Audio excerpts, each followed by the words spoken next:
The fog rolling off the river in New Avalon, Pennsylvania, was thick enough to mute the sounds of the city, pressing against the windows of the Blue Finch Bistro. Inside, the last notes of a saxophone had faded, and the chairs were already stacked. Mara Quinn moved through the dim light of the closing shift, her eyes quick, her steps fast, wiping down the final table. The scent of coffee grounds and spilled wine hung in the air, a familiar comfort at the end of a long night. The comfort shattered with the sound of breaking glass, an explosive spray that was not a drop tray, but the entire front window collapsing inward. It was not one sound, but two distinct groups of men, dark suits against the misty streetlights, spilling into the bistro, bringing the wet cold and the sharp crack of gunfire with them. Mara did not duck. Her reflexes, honed by years of anticipating needs and avoiding collisions, saw something else first. In the alcove booth, a young woman was frozen, her hands raised as if to ward off the noise itself. Alessia Vescari, 22 years old, the daughter of the man who owned the city's harbor, and a regular who always ordered the lemon tart. Mara moved. She did not run around the gunfire. She ran through the gap between the two warring factions. It was an impossible, instinctive calculation. She crossed the open floor in 3 long strides, her body colliding with Alicia's, shielding her just as a bullet tore through the plush velvet of the booth where the girl's head had been. "Down!" Mara's voice was sharp, cutting through the panic. She did not wait for a reply. She grabbed the front of Alessia's silk blouse and pulled, both of them tumbling, sliding on the polished floorboards, skidding behind the solid oak of the main bar. The air was suddenly thick with the smell of cordite and shattered liquor bottles. "Are you hit?" Mara demanded. Alessia was gasping, her eyes wide with terror, unable to speak. She was pointing at her own arm. It was not a bullet. A long, dark shard of the front window was embedded in her forearm, and blood was welling, dark and fast. Mara ripped a clean linen tablecloth from the service stack. "Lights kitchen! Kill the main lights!" she yelled toward the back, hoping the chef had not already run. She wrapped the linen tightly around Alessia's arm, a makeshift pressure bandage. Outside the bar, the bistro had become a war zone. The pop, pop, pop of handguns echoed, punctuated by the heavier thud of a shotgun. Mara heard a click, the sound of a magazine being released, followed by the metallic snap of a new one locking in. She counted it. 1 reload, then another from the other side. They were settling in. That was when the front door burst open again, but this was not chaos. This was organized. Luca Vescari entered the Blue Finch like he owned the very air inside it. He was 32, the air, and his face was cold, carved from the same stone as the city's oldest buildings. His team, dressed in identical black, fanned out, their movements precise, clinical. Luca's eyes swept the room, assessing the damage, the threats, the assets. His gaze locked onto the bar, and in that precise millisecond, Mara was already moving. She had assessed the new arrivals and knew they were not the immediate enemy, but they were not salvation either. They were just a different kind of danger. She kicked open the service door beneath the bar. "Go now," she hissed, pushing Alicia ahead of her into the narrow corridor that led to the alley. As Mara shoved Alessia through the heavy metal exit door, she glanced back. Luca Vescari was watching her. His eyes, dark and unreadable, met hers across the ruined dining room. It was not a look of gratitude. It was an acknowledgement, a transaction. He saw her competence, and it registered on his face as a problem. The alley was slick with rain and fog. Alicia stumbled, Wasai, still held tight by Mara. "This way, to the street," Mara urged, pulling her toward the sound of traffic. A shadow detached itself from the side of the dumpster. One of the gunmen from the first wave, escaping the new arrivals. He saw them, and his weapon came up. Mara had no weapon. She only had what was in her hands. She had grabbed a heavy silver serving tray on her way out of the corridor, a reflexive action. She did not hesitate. She hurled it, Frisbee style. The metal tray spun through the air, striking the man's extended wrist just as he fired. The shot went wide, whining off the brickwork. A second shot followed, this one from behind Mara. It was louder, more controlled. The gunman in the alley crumpled to the ground, his threat ending instantly. Luca Vescari stood at the alley's entrance, his own weapon still raised, smoke curling faintly from the barrel. Alessia made a sound, a choked sob, and her fingers dug into Mara's arm, gripping her tight, refusing to let go. The distant sound of sirens finally broke through the fog, growing closer. Red and blue lights began to paint the brick walls, the Strategic Crime Directorate, Federal. Luca lowered his arm, his focus shifting from the fallen man to Mara. He walked toward her, holstering his weapon but not his authority. He stopped barely a foot away, his height casting a shadow over her. His gaze dropped to where Alessia was clinging to Mara, then rose back to meet Mara's eyes. "From now on," Luca Vescari said, his voice low and absolute, "you are under my protection." It did not sound like a kindness. It sounded like a sentence. Before she could answer, flashes erupted from the end of the alley. The press, drawn by the sirens, were here. Cameras clicked, capturing the scene, the air, the fallen man, the bloody daughter, and the waitress. Mara was illuminated, trapped in the sudden, harsh glare. One of Luca's men took her arm, not gently, pulling her toward a waiting black sport utility vehicle. The world she knew, the quiet predictability of tips and closing shifts, dissolved in the span of 10 minutes. Inside the vehicle, the doors locked with a heavy, final thunk. The SUV pulled away from the curb, leaving the chaos behind. They drove in silence, crossing the iron bridge that spanned the dark river. The city lights were a blur through the armored glass. Alessia, seated between them, was still shaking, still holding Mara's hand. Luca finally spoke, his profile rigid as he stared ahead. "Your name." It was not a question. Mara watched the lights of New Avalon pass by. "Quinn." Alicia leaned her head against Mara's shoulder, a small, desperate movement. She whispered, her voice cracking, "Please, do not leave me."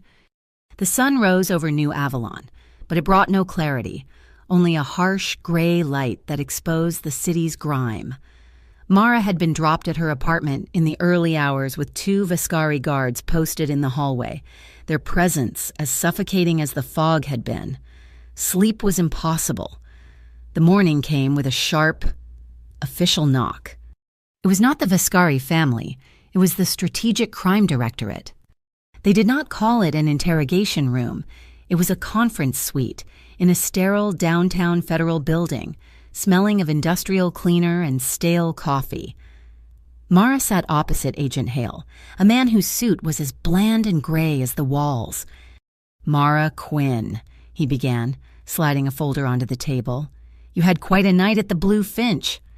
He fanned out a series of glossy photographs. They were surveillance shots, grainy and distant, showing rough-looking men standing near shipping containers. The Northbridge Union, they've been trying to muscle in on Vescari's port operations for 6 months. We believe they orchestrated the attack. Mara said nothing. Her hands were clasped in her lap, her knuckles white. "You did a brave thing, shielding Miss Vescari," Hale continued, his voice softening into a practiced, sympathetic tone. "The Vescari family. They play by different rules. You're in their world now, whether you like it or not, which means you are in a unique position to help." He slid a small metallic object across the table, a listening device, no bigger than a button. "They trust you. They're grateful. They'll have you inside. We just need ears." Mara stared at the device. "You want me to be your spy?" "We want you to be a good citizen," Hale corrected her smoothly. "A green ticket for your future. Miss Quinn, a clean slate."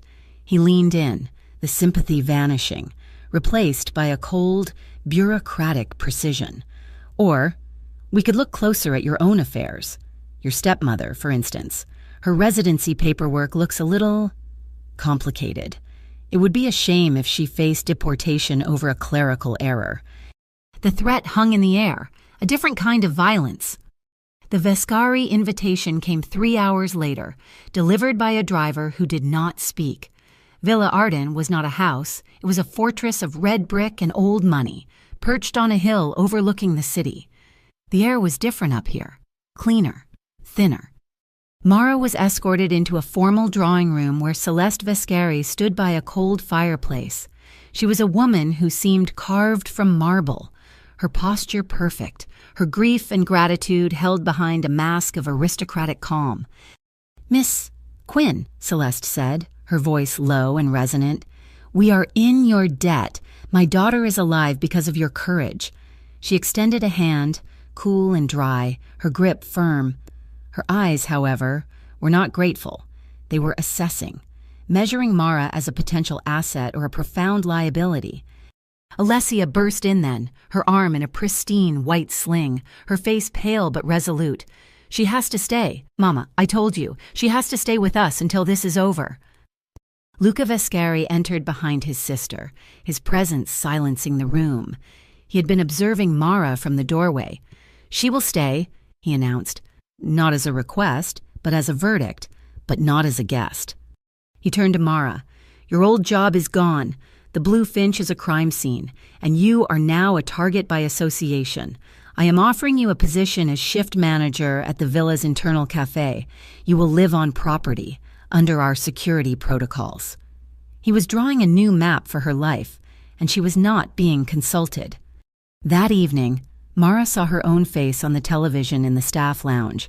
The news anchor was describing the event as a violent clash between rival port alliances. They flashed her picture, a grainy security still from the bistro's employee files, and spelled her name wrong. Mara Quinn. Her identity was already being rewritten by strangers. The next day, she met Eamon Pell, the Vescari family's legal counsel. He was the opposite of Luca's cold fire. Pell was all calm surfaces, a placid lake, with a voice that was smooth and reassuring, but his eyes, small and dark, were reptilian. They did not blink often. "A remarkable thing you did, Miss Quinn," he said over coffee he did not drink. "We've taken the liberty of looking into your background, just to ensure we can provide the best possible protection. Of course," he smiled, "I see you have a considerable amount of outstanding student debt, a burden. The Vescari family is known for its generosity to those who prove their loyalty." The pressure was mounting from all sides. At afternoon, Mara slipped away from the villa grounds during a shift change. She found a working payphone at a gas station miles down the hill. She fed it coins, her fingers shaking slightly as she dialed the number on the card Hale had given her. "Agent Hale," she said, her voice tight, keeping it low. "This is Quinn. I am not your lure. I will not plant your bug." The line was silent for a moment, then Hale's voice, colder than the steel of the phone booth, replied, "You are in a war, Miss Quinn. You just have not picked a side. You will call back." The line clicked dead. That night, Mara could not stand the confines of her new, luxurious room. She found her way to a high terrace, the city of New Avalon spreading out below like a field of scattered jewels. The wind was sharp. "You should not be out here alone." Luca Vescari stepped out of the shadows. He was not wearing the armor of his suit, just a dark sweater, but he seemed no less dangerous. "I'm not used to asking permission to breathe," Mara said, not looking at him. He moved to stand beside her, looking down at the city he commanded. "Hale will have promised you safety. He will have threatened you. He will have offered you a way out." Mara turned, stunned by his accuracy.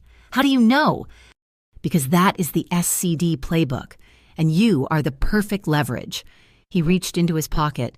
"He's right about one thing. You are in a war, but you are on your own side." He pressed something into her hand. It was a switchblade, slim and elegant, but perfectly weighted. The handle was cold. "I cannot protect you from my family, or from the Federals. Not completely," Luca said, his voice a low gravel. "But I can give you a tool." His fingers brushed hers as he released the knife. "Do not trust Pell. Do not trust my mother. Do not trust me." His eyes held hers in the darkness. "Trust no one but your intuition." It is the only thing that kept you alive at the Blue Finch. Life inside Villa Ardent was a lesson in silent observation, a skill Mara Quinn had perfected long before she ever served a single drink. The Vescari family operated on unwritten rules, on glances held a second too long, and on the static electricity of unspoken power. Mara, who had grown up navigating the unpredictable currents of the foster care system, found the environment dangerously familiar. She knew how to make herself small, how to read the mood of a room from the doorway, how to anticipate an order before it was given. Her time running track in high school had taught her how to bolt, but her nights at the Blue Finch had taught her how to stand still and watch.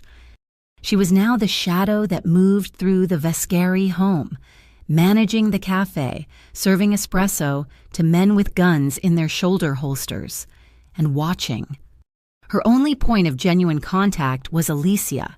The girl who had clung to her in the alley was now her constant companion, finding reasons to visit the cafe, to bring Mara pastries she did not eat, to just sit and talk. The gratitude had faded into a genuine, desperate need for an ally. "My father wants to marry me off," Alessia confessed one afternoon, picking at the label of a water bottle. They were in the villa's vast, empty library, the air smelling of old paper and lemon oil. "To the Rossi family, to secure the Eastern Harbor. He thinks it will stop the fighting." Mara waited. "I am not a person to him," Alessia whispered, her voice breaking. "I am just a piece of property, a flesh-and-blood hostage to guarantee a treaty." Mara's own history gave her no easy words of comfort, only a shared understanding of being a pawn. "What does Luca say?" "Luca argues with him," Alessia said, a flash of pride in her eyes. "Luca, he is different. He does not want this life." Mara had seen glimpses of it.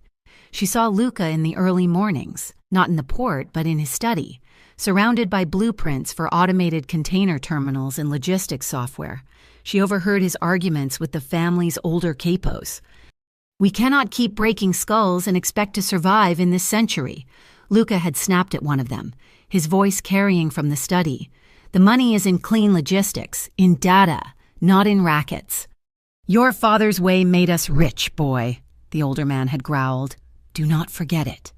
Luca's desire to legitimize, Mara realized, was the source of the family's deepest fracture. It was what made him a target, not just from the outside, but from within. Her own investigation started with a simple request.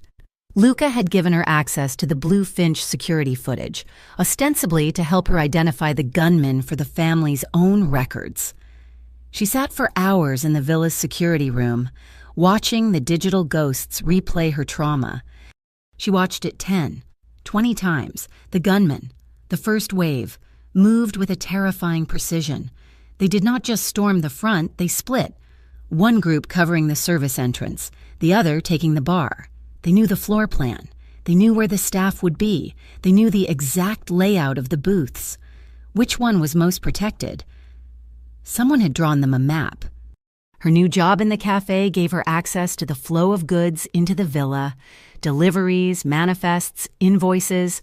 It was mundane work, until a shipping receipt caught her eye.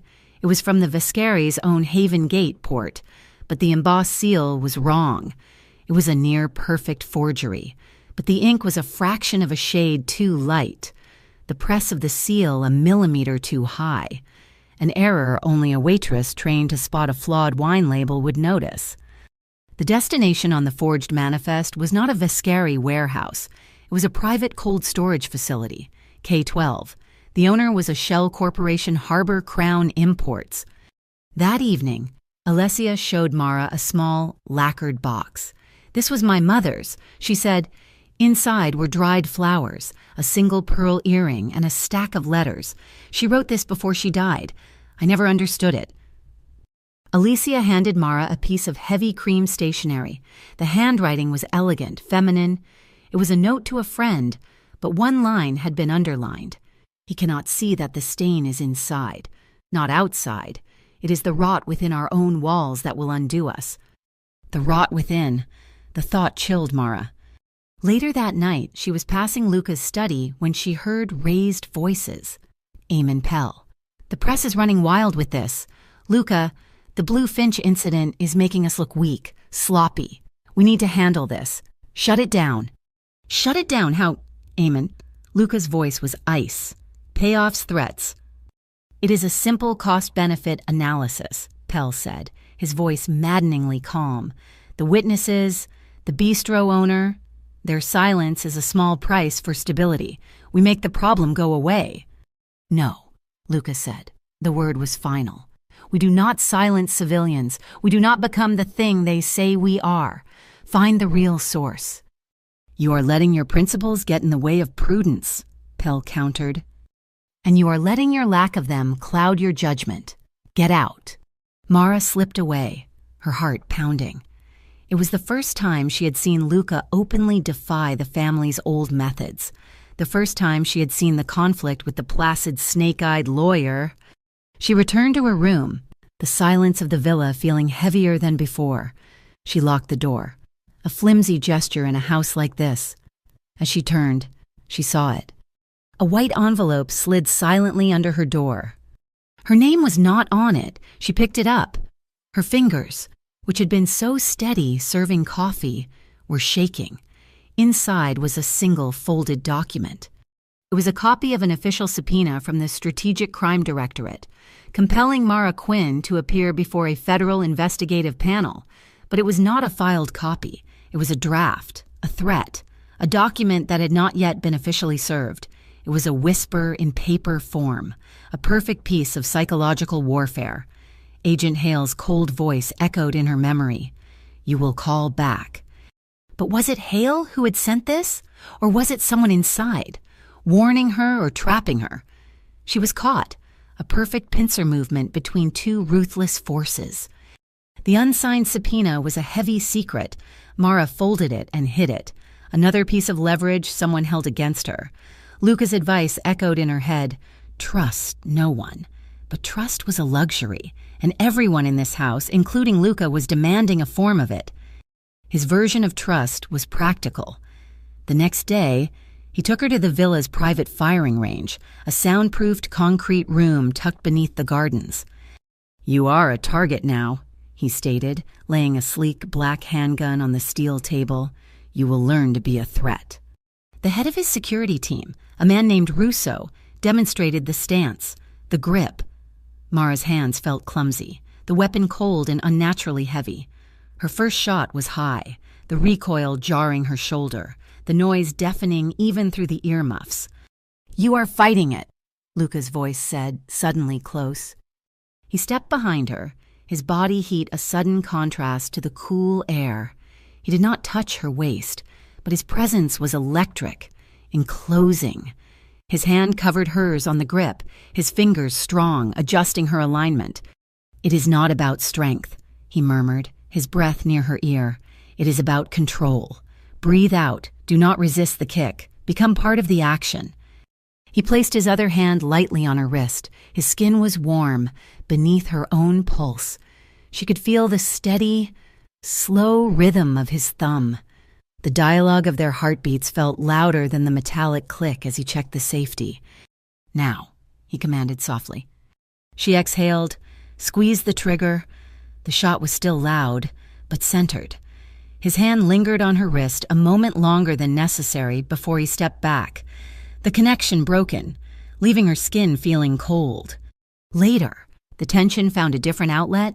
The villa's main kitchen was a sterile, stainless steel expanse run by a professional chef, but Alicia preferred the smaller, warmer staff kitchen in the late hours. That night, she dragged Mara in, determined to make pasta from scratch. "We have to do something normal," Alessia insisted, tying an apron around Mara's waist. They ended up covered in flour, laughing until they were breathless as they failed to properly feed the dough through the machine. Mara found herself laughing, a real, unguarded sound that felt rusty in her throat. Alicia flicked a puff of flour onto Mara's nose, and for a moment, they were just two young women, not a target and a hostage. Mara froze, sensing a presence, Celeste Vescari stood in the doorway, a silent observer in a silk robe.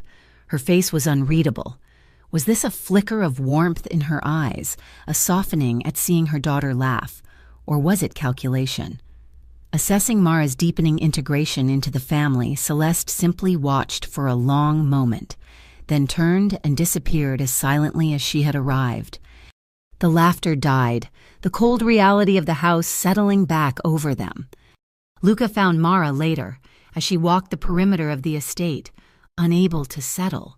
He fell into step beside her, guiding her toward an inner courtyard filled with potted orange trees, the air sweet with blossoms. "She is starting to trust you," Luca said. It was not an accusation. "She needs a friend," Mara replied, pulling her sweater tighter. They walked in silence. The only sound was the crunch of gravel under their feet. "I used to hide out here," Luca said, his voice quiet, different from the iron command he usually wore. He touched a leaf. "I learned to play the saxophone. Thought if I played well enough, I could find a different path, a life away from this." Mara looked at him. In the filtered moonlight, his eyes were not cold. They were weary, like a lamp left on too late. "I played in jazz clubs in the city for 2 years, he said, a ghost of a smile touching his lips. "I was good, but the blood path, as you call it, it pulls you back. My father got sick. The Northbridge Union saw an opening. You cannot play jazz when someone is trying to burn down your house." "So you put the horn down," she said. "I picked up a balance sheet," when he corrected, "and a gun, this life. It is not about choice. It is about obligation." He had stopped walking. They were in the center of the courtyard, shielded from the house, in their own small world. A faint strain of music, a real saxophone, drifted from an open window somewhere above. "My mother still plays my old records," he said. He held out a hand, not in command, but in invitation. "May I?" Mara hesitated, then placed her hand in his. He led her not into a formal dance, but a simple, slow sway, two people moving to a rhythm only they could feel. They were in an empty, unseen gymnasium, the polished floor reflecting the moon. His hand rested on the small of her back, a point of solid, grounding warmth. Her hand was on his shoulder, and she could feel the tension in the muscle beneath his shirt. They moved slowly, their breath mingling, a thin sheen of sweat gathered on her temples. His gaze was intense, focused entirely on her, as if she were the only thing in the world that was not complicated.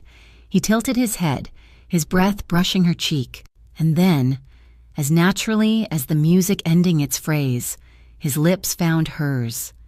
The kiss was not demanding. It was a question, a moment of shared, stolen quiet. It was tentative, then deepened, a slow exploration of warmth and tension. It tasted of the night air and of a shared loneliness.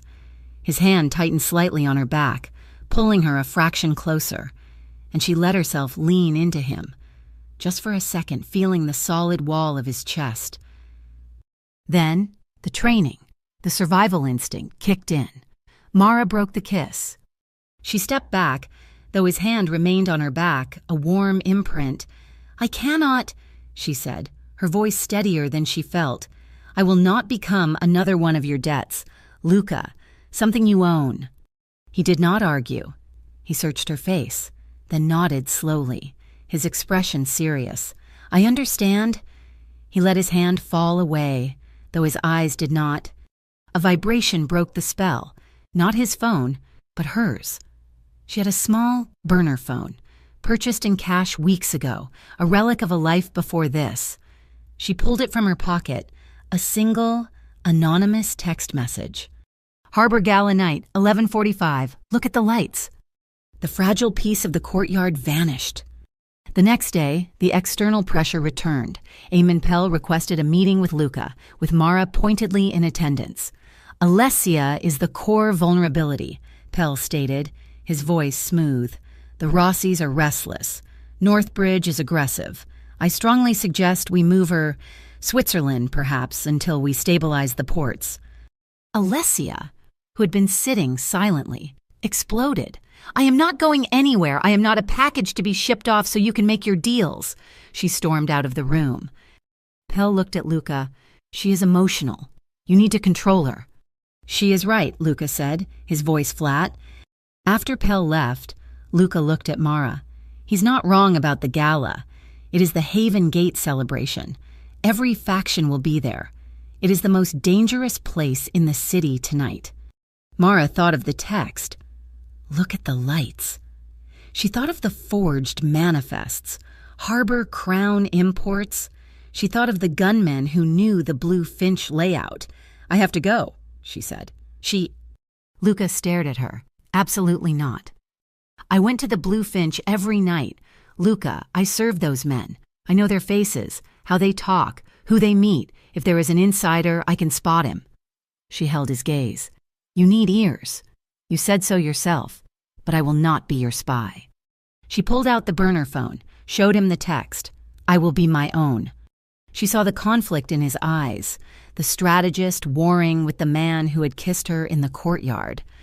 "I will go as a waitress," she said, laying out the plan. "I can get hired by the catering company. I will be invisible. I will wear a button camera. Your team can be outside. If I see anything, I am out." Luca watched her for a long, silent minute. He hated the idea, but he also knew she was right. She was the one person they would not be looking for. "Russo stays outside with a full team," Luca said, his voice hard. "You are not to engage. You observe. You get the evidence. You get out. You follow my order on this." "I will," Mara said. He gave a curt nod, the moment of intimacy from the night before erased, replaced by the cold reality of their arrangement. The Haven Gate Port Gala was not a party. It was a battlefield draped in silk and crystal. The main terminal, usually a place of industry, had been transformed. Chandeliers hung from steel girders, and the scent of champagne and expensive perfume barely masked the underlying smell of salt and diesel from the river. New Avalon's political elite mingled with port authorities, their laughter sharp and meaningless, their movements like chess pieces on a gleaming marble floor. Mara Quinn, invisible in her black and white catering uniform, moved among them. Her tray of champagne flutes was a shield, her trained waitress's smile a mask, the tiny camera lens, disguised as a jet-black button on her waistcoat, recorded it all. In her ear, a small receiver fed her the low, steady static of Luca's security team, waiting in the perimeter. She saw the Vescari contingent enter. Luca, a commanding presence in a tuxedo that looked more like armor than formal wear. Alicia, beautiful and tense, her hand on her brother's arm, and Eamon Pell smiling, his snake eyes crinkling as he shook a senator's hand. Across the room, a cluster of men in equally expensive tuxedos watched them. The Northbridge Union, looking for all the world like legitimate businessmen. Mara focused, scanning, listening. Then she saw it, high up, near the ceiling. A single, powerful spotlight on the roof catwalk was flickering. It was not a malfunction, it was precise. Dot, dot, dot, dash. "Look at the lights." Her heart hammered. It was a simple Morse code, not a message, but a direction. It was pointing toward a service corridor, the one leading to the building's main control hub. She traded her full tray for an empty one and slipped through a service door. The music and laughter faded, replaced by the hum of machinery. She found the control room. It was dark, lit only by the glow of 3 dozen security monitors. The lone technician was gone, his chair still warm, a half-eaten sandwich on his desk. The gala organizers must have pulled him to fix a problem elsewhere. Mara scanned the console. Her fingers, quick and sure, navigated the scheduling submenu, the same system that managed the cafe's inventory, and there it was. A last-minute logistics transfer, codenamed Oriole 57. It was scheduled for midnight, a single container to be moved, the destination cold storage K-12. She ran her finger down the authorization column. The digital signature was clear E, Pell. A burst of audio in her ear made her jump. It was Luca's voice, but not to her. The receiver was picking up his microphone. He was on the open-air balcony. is not a risk, Councilman," Eamon Pell's smooth voice was saying, captured by the same mic. "It is a guarantee. Your package of 24 inspection-free containers moves tomorrow. The Vescari family appreciates your flexibility." Mara stared at the screen. Pell was running a shadow operation, using the Northbridge rivalry as a smokescreen. He was moving his own product, authorized by a corrupt councilman. She backed out of the room and returned to the ballroom floor, her mind racing. The orchestra had just switched from a classical piece to a slow, smoky foxtrot. She was picking up stray glasses when Luca appeared in front of her. He did not look at her as a man looks at a woman he had kissed. He looked at her as a boss looks at a servant. "Waitress," he said, his voice loud enough to be overheard. "You've been staring at my table. My sister requires another glass of water." He was offering an excuse to talk, but before she could move, he took the tray from her hand, set it on a passing cart, and took her hand. "And my apologies," he said to the air. "But I must borrow her for this. My sister insists I dance, and this is the only partner who will not try to broker a deal." He pulled her onto the floor. His hand was hot on the small of her back, his other hand clasping hers firmly. They moved into the rhythm of the dance, a perfect, practiced motion.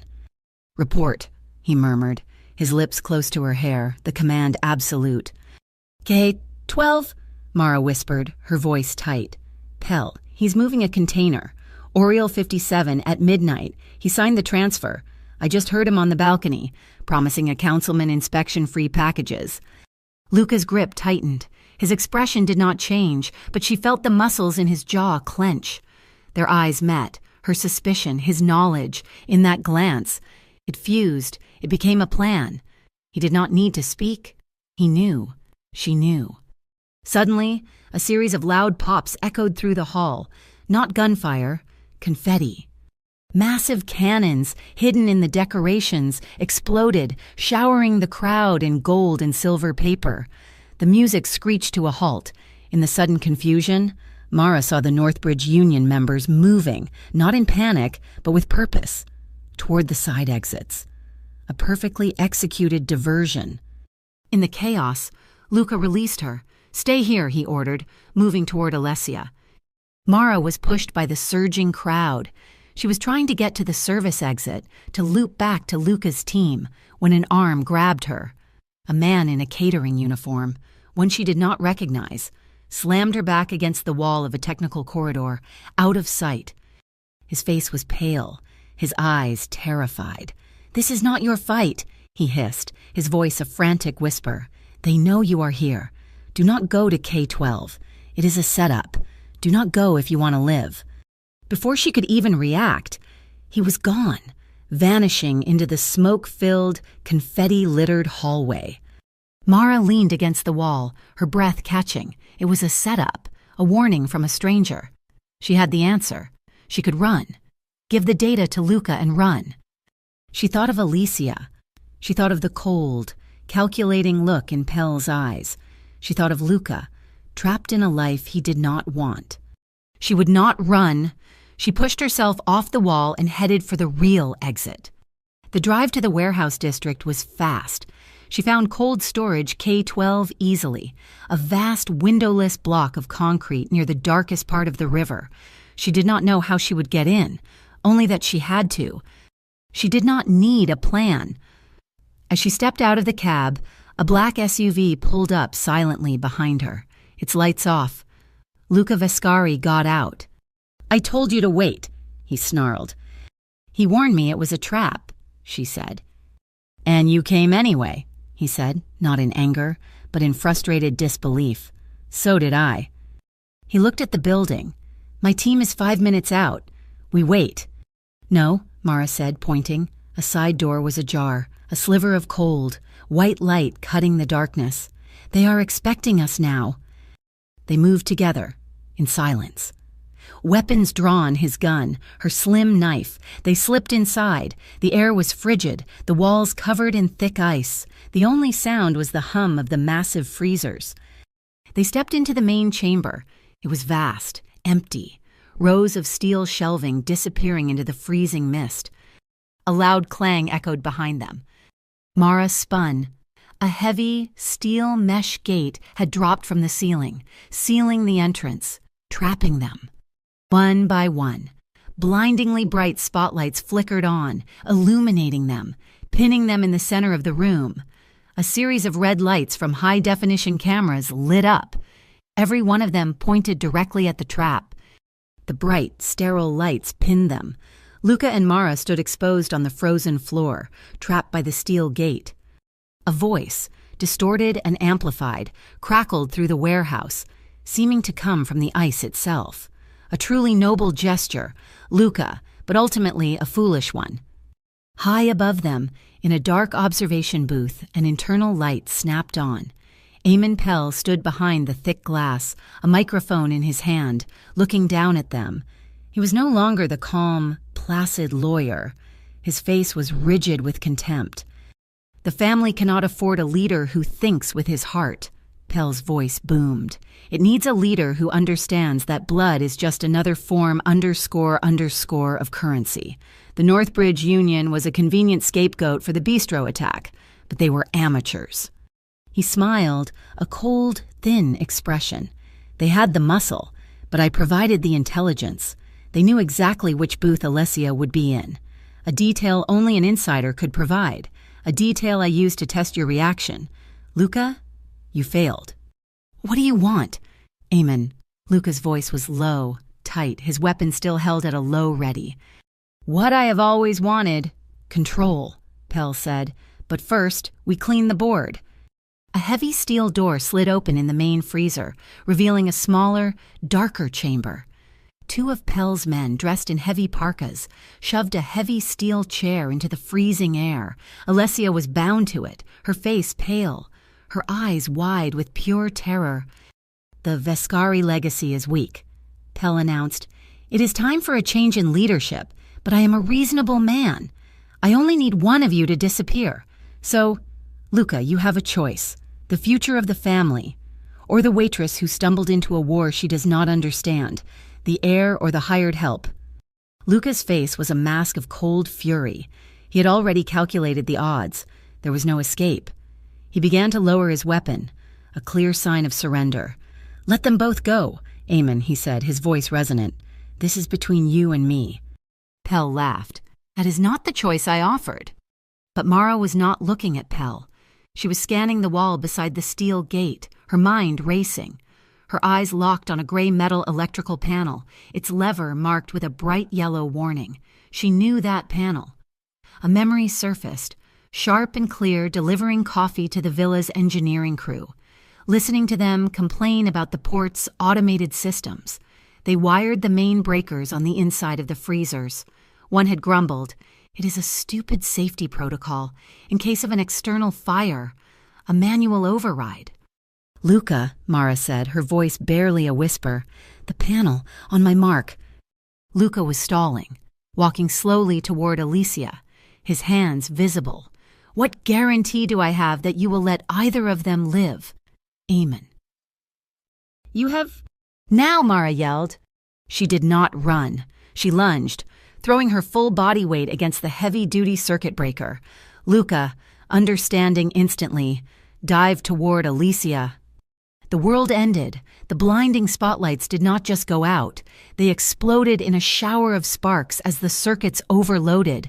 The entire warehouse was plunged into absolute, freezing darkness. The deafening hum of the freezer fans died, replaced by a sudden, echoing silence. A new sound began, a loud, pressurized hiss.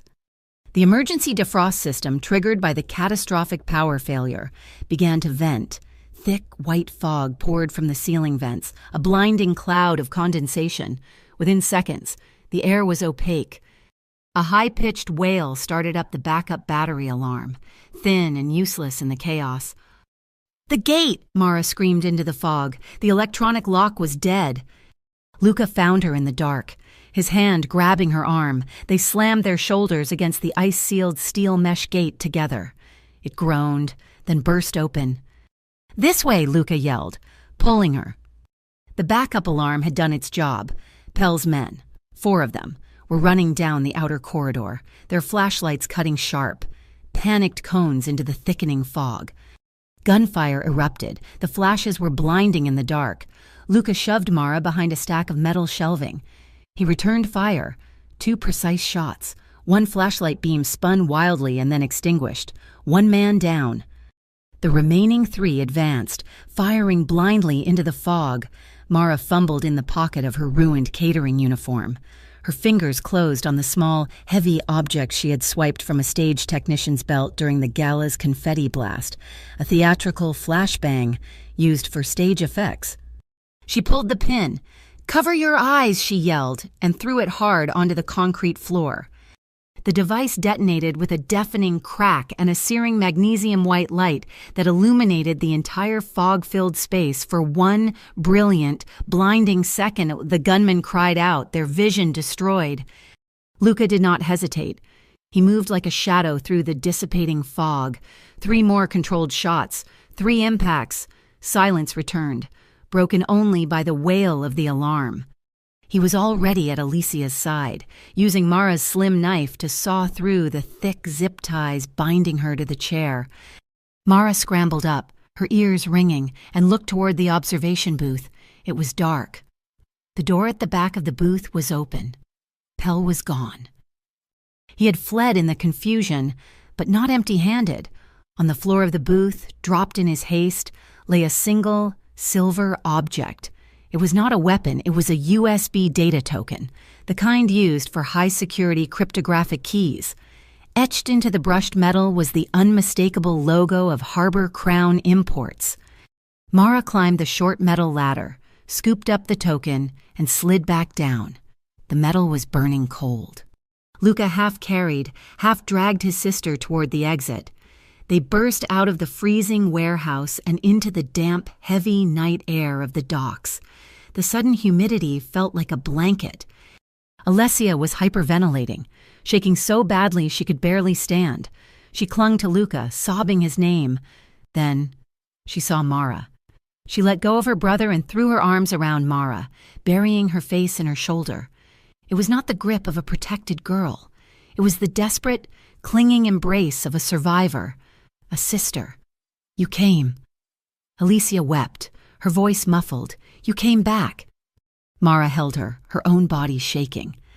Luca leaned heavily against the corrugated steel wall of the warehouse, his head down, his breath hissing through his teeth. Mara pulled away from Alessia.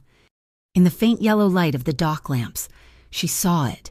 His left shoulder, just below the collarbone, was soaked. The dark fabric of his suit was glistening, and blood was dripping steadily onto the pavement. He had been hit during the first exchange of gunfire. "He is hurt," Mara said, her voice flat with shock. She moved, her training from the blue finch cuts, burns, broken glass taking over. She tore a long strip from the hem of her own ruined shirt. "You need pressure," she commanded. She shoved the wad of fabric against the wound. Hard. He cried out, a sharp intake of breath, but his eyes were fixed on hers, shockingly bright in his pale face. "Hold it," she ordered, pressing his own hand on top of the makeshift bandage. Her voice was sharp, angry, fueled by an adrenaline she could not control. Then it cracked, a tremor of raw fear breaking through. "Do not die on my watch, Vascari." A slow, painful smile touched Luca's lips. He looked at her, his gaze unwavering even as the pain washed over him. "I would not dream of it, Quinn." The Turn River Motel was a necessary purgatory, a $10 an hour establishment smelling of damp carpet and chemical pine. Its only virtue was anonymity. A flickering blue neon sign outside cast the room in a sickly, pulsing light, turning the rain-streaked window into a piece of abstract art. They had burst through the door, a mess of adrenaline, freezing water and blood, Luca, Mara, and Alessia. The girl was numb, in shock, her earlier tears frozen. Mara steered her toward the cleaner of the 2 double beds. "You need to sleep, Alessia," she said, her voice gentle but firm. Alicia sank onto the thin mattress and curled into a ball. Mara pulled the worn bedspread over her, then took off her own damp jacket and laid it on top, a small, inadequate gesture of protection. Alessia was asleep in seconds, exhaustion pulling her under. That left Mara and Luca. The room was too small, the air too thick. Luca had slumped against the wall by the door, his face pale, his hand clamped to his shoulder. The makeshift bandage was soaked through. Mara retrieved the motel's thin, threadbare towel and the ice bucket. She went to the adjoining bathroom, a cramped space of cracked linoleum, and ran the tap until the water was cold. He followed her, moving stiffly. He leaned against the sink, bracing himself, the blue neon light painting his skin. The bathroom was small, steamy from the hot water they had run to try and warm their hands. The mirror was fogged. "I can do it," he said, his voice rough. "You are bleeding through your suit," Mara countered. She helped him peel the ruined jacket and the blood-stiffened shirt off his shoulder. The wound was angry, dark, but the bullet seemed to have gone clean through. She began to clean it, her movements economical, practiced. The adrenaline was still thrumming in her veins, a high-frequency vibration that made her hyper-aware of everything: the drip of the faucet, the hiss of the rain against the glass, the sudden, sharp intake of his breath as the antiseptic touched the raw flesh. "Hold still," she murmured. Her fingers were steady, but the proximity was suffocating. She was close enough to feel the heat radiating from his skin, to see the pulse hammering in his throat. He was not looking at the wound. He was watching her, his dark eyes intense, stripped of all authority, leaving only a raw vulnerability. Her fingers grazed the edge of the wound, and then, involuntarily, traced the older, smoother line of a scar just below it. "Mara," he whispered. His voice was a frayed rope. It was not a command. It was a plea. It was the sound of a man who had held the line for too long, a man who had just seen his sister tied to a chair in a freezer. She stopped. Her hand rested on his shoulder. Her eyes met his in the fogged mirror, the tension that had been building since the blue finch, the shared danger. The spark in the courtyard, it all snapped. The fear and the adrenaline, finding no other outlet, turned into a different kind of fire. He turned, his good hand coming up to cup the back of her neck, his fingers tangling in her damp hair. He did not pull her. He just held her, giving her the chance to back away. She did not. She leaned in. The kiss was explosive. It was not the gentle exploration of the courtyard. It was a collision. Desperate and immediate, a raw confirmation of life. It was the taste of cold air, of metal, and the salt of the river. His lips were demanding, and she met him with equal force. His hand slid from her neck down her back, splayed wide, pulling her flush against him. She could feel the hard, controlled power of his body, the frantic beat of his heart against her own. Her hands, one still holding the damp cloth, came up to frame his face, her thumbs brushing the sharp line of his jaw. The kiss deepened. It was breathless, hungry. His hand moved to her shoulder, finding the edge of her ruined shirt. He tugged. The damp fabric slid from her skin, peeling away, falling from her shoulder like a wet leaf. They stopped, breaking the kiss but not the contact. They were forehead to forehead, breathing the same air, their bodies trembling. The only sound was the rain, a steady drum against the window, isolating them from the world. "I am here," he breathed, his voice ragged. "You're safe," she whispered back. The blue neon sign buzzed, casting its cold light over the floor. The rain lashed the window, a steady, rhythmic rush, in the motel room, under a single thin blanket. Two figures were wrapped together, still. The only light was the pulsing blue from the window, sweeping across their faces, a silent metronome in the long, dark quiet. Morning came, gray and unforgiving. They were dressed, sitting at the small, laminate table by the window, a cheap laptop open between them. The intimacy of the night had cooled, replaced by the hard focus of the morning after. The air was different, not tense, but bonded, focused. Mara spoke first, her voice practical. as she sipped the terrible motel coffee. That, she said, not looking at him, was adrenaline, shared trauma. It cannot be allowed to cloud the plan. Luca looked at her. He recognized the wall she was rebuilding, the same one he lived behind. He respected it. He reached across the table, not for her hand, but to close the laptop. He leaned in and kissed her forehead, a gesture of acceptance. The plan first, he agreed. He reopened the laptop and inserted the silver token. It took him less than 10 minutes. The drive was not just a ledger, it was a communications hub. Eamon Pell, Luca said, his voice hardening as he scrolled. He was moving more than just contraband. He was selling information. Mara leaned closer, reading over his shoulder. She saw encrypted emails, transfer logs, offshore accounts. She saw payments from Harbor Crown Imports, authorized by Pell, and she saw where the money was going, not to the Northbridge Union, but to a series of shell companies. Run a trace on those accounts, Mara said, her mind clicking back into analytical mode. Luca typed. The trace finalized.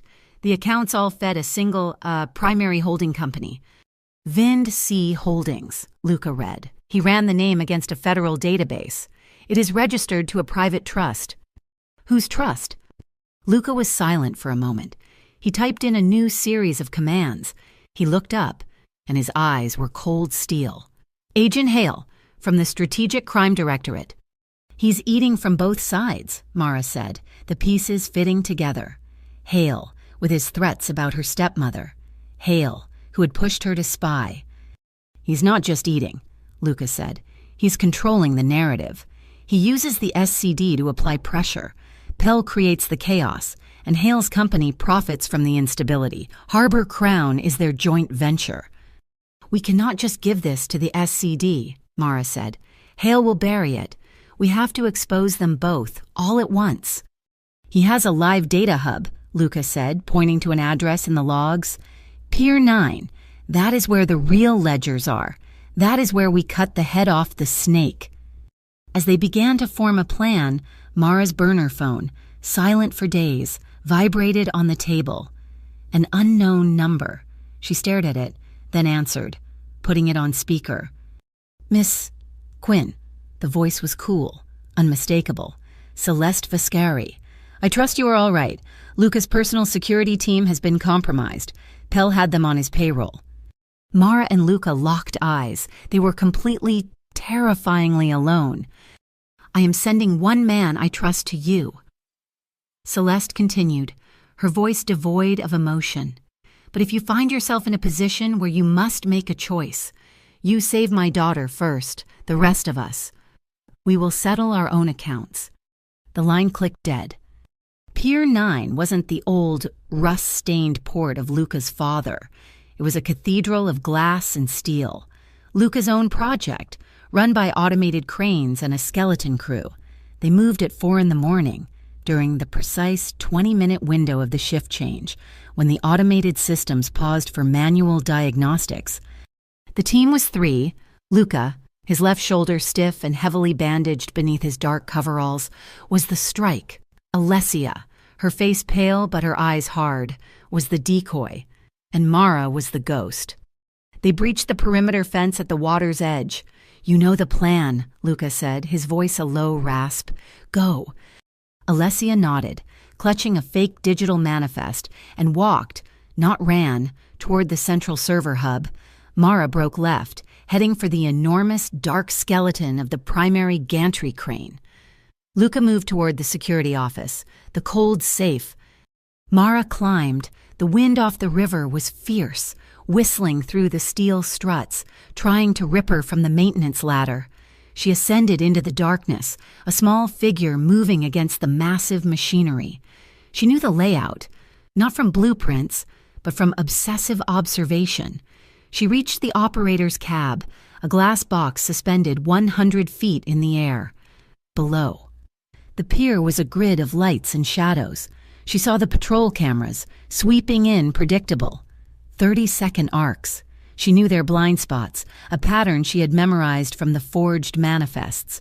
She hooked her safety line and swung out, bypassing the cab, climbing higher toward the massive communications array at the crane's peak. Below, Alessia entered the server hub. A single night shift technician looked up, annoyed. "This area is restricted during diagnostics," he said. "Emergency manifest," Alessia said, her voice sharp, holding out the data pad. "Harbor Crown imports. They are rerouting container 704. It is a priority override." The technician sighed and turned to his console to verify. "I do not see any—" As he turned, Alessia stumbled, her hand lashing out to catch her balance against the main server rack. Her fingers deftly planted a small, dark chip in an open port, a signal jammer. The security feed in the hub would now show a looped, empty corridor. At the same moment, Luca reached the security office. The door was a solid slab of steel. He was examining the high-security electronic lock when a voice came from the shadows behind him. "That will not yield to force. It requires a memory." Luca spun, his weapon coming up, freezing. Celeste Viscari stepped into the light. She was not dressed in silk. She wore severe, dark trousers and a heavy coat. "Mother," Luca's voice was rough with disbelief. "Eamon always lacked imagination," Celeste said, her voice like chilled steel. "He used this vault, your father's old private safe, thinking I had forgotten." She held out her hand. In her palm lay a single, antiquated brass key. "Your father built this to hide his first ledger. Eamon uses it to hide his betrayal." Luca took the key. "You knew. You let this happen." "I knew Eamon was a viper," Celeste said, her gaze unwavering. "I knew he was working with someone on the outside, but I could not move against him without proof that would satisfy the old guard. I had to let him overplay his hand." She looked up, toward the dark crane. "I needed an outsider, someone clean, someone desperate enough to burn the rod out. You brought her to me, Luca." Luca turned, the key hot in his hand. He unlocked the electronic panel, then inserted the brass key into a hidden manual lock. The vault door hissed open. Inside was the cold safe, an air-gapped server pulsating with its own internal light. He plugged in a hard drive. Data began to flood the real ledgers, shipping manifests and audio files, encrypted recordings of every transaction between Pell and the Strategic Crime Directorate. A sudden, blaring wail shattered the night. The alarm, the jammer chip had failed. "He is here," Luca said, on a secondary monitor. He saw it a convoy of black SCD vehicles, lights flashing, pouring onto the pier. Agent Hale stepped out, his suit immaculate even at this hour, flanked by a dozen armed agents. "Secure the data hub. We are seizing all evidence related to the Viscari investigation." "He's not seizing," Celeste said, her voice grim. "He is erasing." High above, Mara saw the raid. Hale's team was storming the server hub. They would wipe the drive before Luca could escape. This was the trap. "Luca, get out!" she yelled into her comm. "Plan B, Mara," Luca's voice crackled back. "The antenna I am sending the data to, you now broadcast it. Broadcast it all." "Where?" Mara shouted, the wind tearing at her hair. "The Shoreline Ledger, the Independent Press now."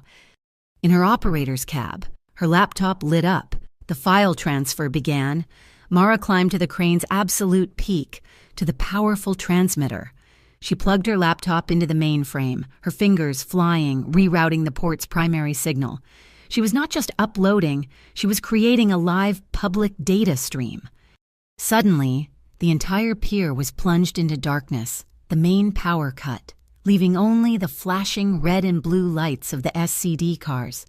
"Alessia to the water," Luca yelled. Alessia was running, sprinting for the exit, when a figure stepped from between two shipping containers, grabbing her, pulling her back. A gun was pressed to her head. "Eamon Pell." "Luca!" Pell screamed into the darkness, his voice manic. "Stop the broadcast, or she dies. Stop it and give me the Harbor Crown data token, the one from K-12. A-Trade." Luca and Celeste froze, trapped on the catwalk. High above, Mara saw it all. Pell was directly below her, using Alessia as a shield. "Mara, no!" Luca shouted, knowing her position. "I have it. Eamon?" Mara's voice boomed, amplified by the crane's external address system. She was invisible in the dark. "Let her go. The token is here." She held up the small silver token, letting it catch the blue flash of a patrol car light. "Throw it down!" Pell screamed, his gun jammed tighter against Alicia's temple. "She goes first," Mara shouted back. "Send her to her brother." Pell hesitated, calculating. He needed that token.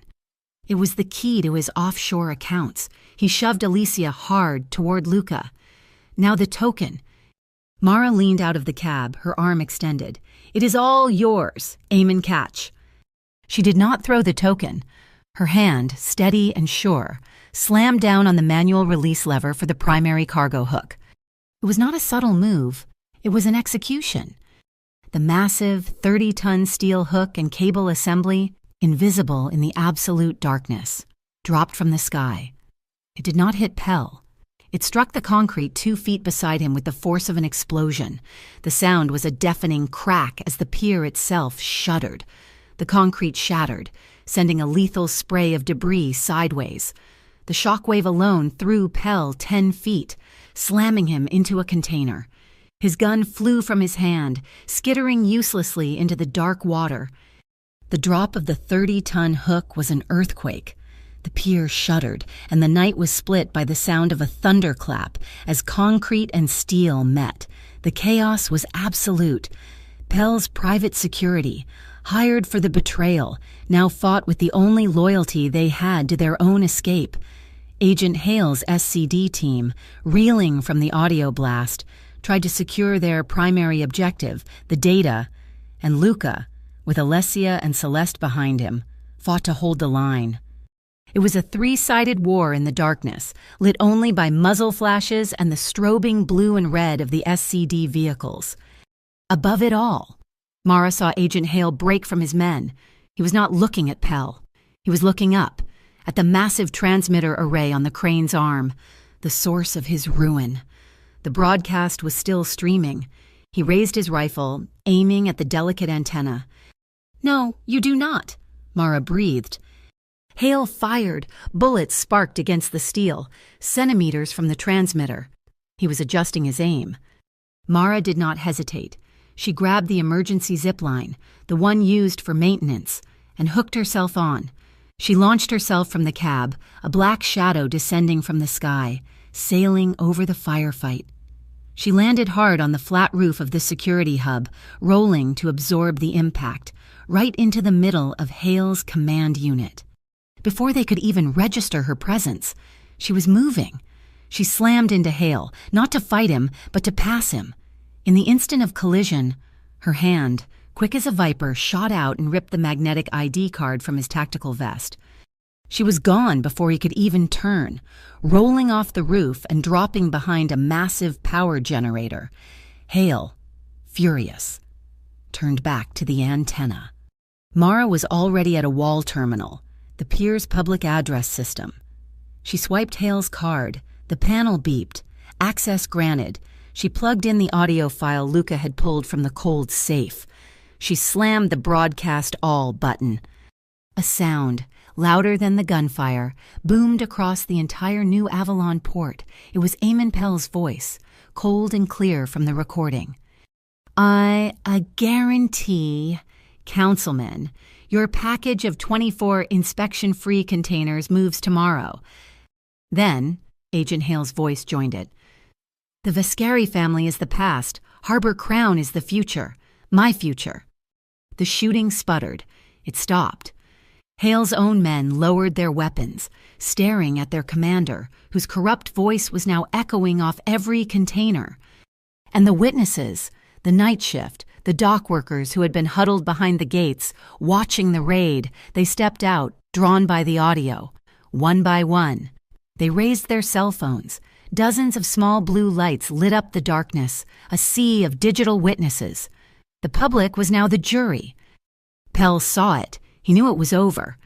He scrambled up, his face a mask of primal fury. He had lost his gun, but he had a knife. In one desperate, fluid motion, he grabbed Alessia, who was moving toward her mother. He spun her around, his arm locking around her throat, the flat of the blade pressed hard against her cheek. "Stop it! Stop the recording!" he shrieked, his voice cracking. "I will kill her, I swear to God. Luca, I will end your line right here." Celeste Viscari stepped forward, her face calm. She walked past the SCD agents, past the stunned dockworkers, into the center of the standoff. She held up her right hand, and with a deliberate, graceful motion, she pulled the heavy Viscari signet ring from her finger. She tossed it onto the wet concrete, where it spun, catching the light. "You want the throne, Eamon." Her voice, quiet but absolute, carried in the sudden silence. "You want the family? Then step over my body and take it." It was a death sentence and a challenge. Pell stared at her, momentarily mesmerized by the act. That was all Luca needed. He did not go for his gun. This was blood. He launched himself at Pell. It was not a fight. It was a desperate, brutal brawl. They crashed onto the pavement, rolling over glass and spent casings. Luca, his wounded shoulder screaming, was driven by pure, cold rage. Pell, fighting for his life, was a cornered animal. Alessia was free, scrambling away. Mara moved to her, but saw Luca falter. Pell was younger, uninjured. He landed a vicious blow to Luca's wounded shoulder, sending him reeling back. Pell scrambled, his hands searching the wet ground for the knife he had dropped. Mara saw the glint. A puddle of oily water reflected one of the SCD spotlights, creating a perfect, blinding glare. She moved, stepping directly into the angle of the light, her own body blocking Pell's view. He reached for the knife, his eyes momentarily blinded by the reflected light. Mara's foot came down, not on his hand, but on his wrist. A sickening snap echoed in the silence. Pell screamed, a high, thin sound. Agent Hale watched it all, his world collapsing. His men were not moving. The phones were still recording. He saw Mara, the waitress, the ghost who had dismantled his entire operation. His face contorted in pure hatred. He raised his sidearm, his last act of defiance, and aimed it directly at Mara's back. "SCD, drop your weapon." The shout was new, authoritative. Hale froze. From the edges of the crowd, emerging from the dockworkers, a team of 6 men in practical gear moved in, their weapons trained on Hale. They did not have SCD markings. "Internal Affairs," their leader said, his badge flashing. "Agent Hale, you are under arrest for conspiracy, extortion, and attempted murder. The evidence, I believe, is now public." Hale looked at the IA team, then at the ring on the ground, then at the wall of cell phones. He let his weapon clatter to the ground. Celeste Viscari nodded once to the IA leader. "Your invitation was timely." In the chaos of Hale being cuffed, Pell saw his last chance. He clutched his broken wrist and ran. He sprinted not for the gate, but for the water. A small, high-speed motorboat was tied at the pier's edge, his personal escape route. He leaped into it, his good hand fumbling with the ignition. The engine roared to life. He was escaping. Mara was already sprinting, not after him, but to the gantry crane's emergency ground controls. The generator was still running. She knew the pier's container grid by heart. Pell's boat shot out into the channel. He looked back, a mask of triumphant hatred. Mara slammed her hand on the panel. The crane, a sleeping giant, screamed to life, its massive hook assembly lurching. Pell's boat was fast, but the crane was faster. Mara hit the magnetic release. An empty 40-foot steel container, invisible in the dark, dropped from the sky. It did not hit the boat. It landed 5 feet in front of it, a solid wall of steel blocking the narrow channel. Pell had no time to swerve. The motorboat slammed broadside into the container with a sickening crack of fiberglass. The engine died. The boat, broken and wedged, was hopelessly mired. Silence. Mara walked to the crane's main spotlight control and flipped the switch. A single, blinding beam cut through the night, illuminating the pathetic scene. Eamon Pell, on his knees in his ruined boat, clutching his broken arm, trapped. Luca walked to the water's edge. His gun now steady in his hand, Celeste stood beside him. This was the moment, the old way, the Vascari justice. A single shot in the dark, and it would be over. But Celeste put a hand on her son's arm. Stopping him, she turned. She did not look at Luca. She looked past him, to Mara, who was walking back from the control panel, her face smudged with grease, her eyes hard. "He is Vascari business, Miss Quinn," Celeste said, her voice clear in the night air. "But you have bled for this. You have earned a voice." She nodded toward the broken man in the boat, pinned by the light. "What is your justice?" The spotlight held Eamon Pell, a prisoner in his own escape boat. Luca Vascari stood at the edge of the pier, the embodiment of Vascari justice. His weapon heavy in his hand, the night air was thick with the smell of ozone in the river, waiting for the final gunshot. Celeste Vascari had given the choice to Mara. Mara looked at Pell, the architect of her trauma, the man who had put a target on her back and a knife to Alicia's throat. The old law of the harbor demanded his blood, but Mara had not survived this long by following the old laws. She looked at Celeste. "The Vascari law is yours," Mara said, her voice steady, carrying over the water. "But the crimes he committed, the conspiracy, the corruption, those belong to the city. The data is public. The dock workers are witnesses. Let the internal affairs agents take him. Let him answer to the light, not be erased in the dark." She turned to the IA team leader, who was watching the scene, stunned. "He is all yours." A heavy silence fell. Luca looked at his mother. Celeste Vascari, the woman of iron, held Mara's gaze for a long, unreadable moment. Then she gave a slow, deep nod. The decision was made. The family was not just cutting out the rot. It was choosing a new way to heal. The internal affairs agents moved forward, their handcuffs ready. As Pell was dragged away, screaming threats, Alessia ran to Mara. She did not offer a simple thank you. She threw her arms around her, a desperate, shuddering embrace. "You did not just save me that night," Alessia whispered, her voice cracking. "You saved all of us. You liberated this family. Mara." Luca joined them.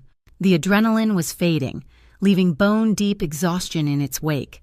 He looked at Mara, his gaze stripped of all pretense.